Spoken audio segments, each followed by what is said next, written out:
If you can only visit one retro game shop on your trip to Japan, trust me, it's this one. I'm gonna take you through section by section and even show you some of my trade secrets along the way. So stay tuned and let's get to it.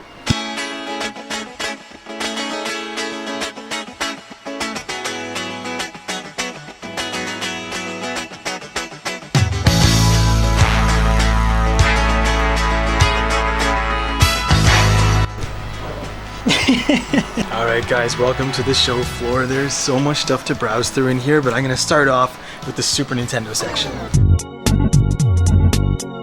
Now you're playing with power, superpower. Compared to any other store I've been to, the selection here is massive. This entire wall is dedicated just to Super Famicom. It's Puyo Puyo for 550. Puyo Puyo. Puyo Puyo, yeah. Street Fighter 2 for 880 yen. This is actually A Link to the Past, the Super Nintendo game, Legend of Zelda.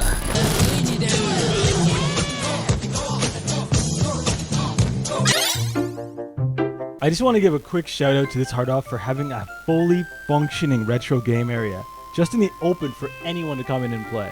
Now for one of my absolute favorite sections, we're here at the N64 area. We've got Chameleon Twist for 1980, and just behind that there's F-Zero for the same price. There's a copy of GoldenEye for 2,200, but it's looking rough. Snowboard Kids, that's a great little adventure snowboarding game. Of course, the king, Smash Brothers for 330. Some discoloration there, but still always a good time. Mario Tennis 64 is 1,100. Kirby 64 at 2,750. And there's Goemon, who could forget this one?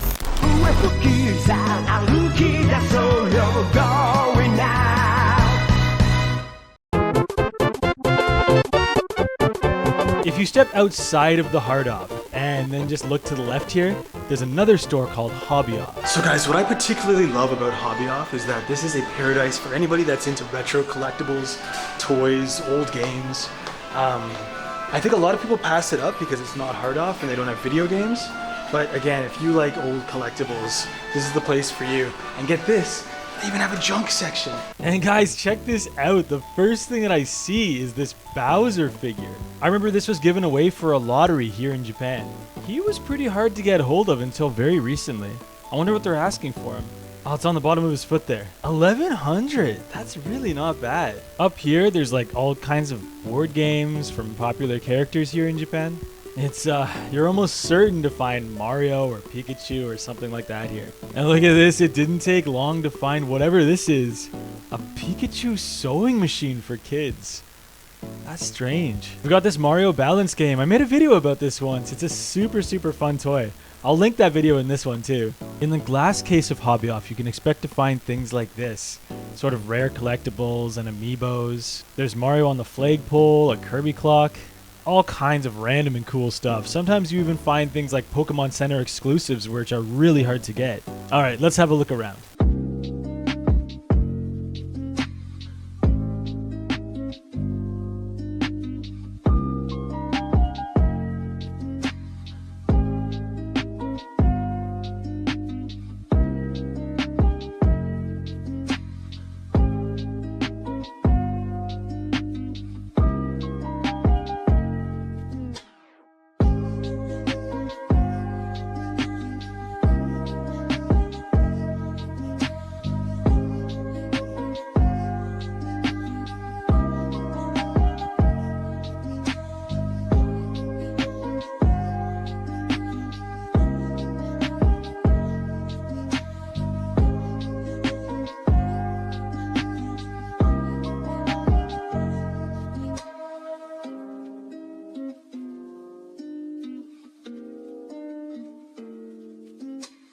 Now I just want to take a quick moment to show you guys the junk section.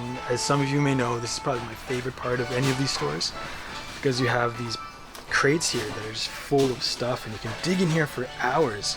On top you've got TVs, there's even game consoles, all kinds of stuff. So let me show you. There's a Game Boy Color for $38.50. It's the purple color, but it's really badly sun damaged. $60.50 for a yellow, and they've got a whole variety of things in the back.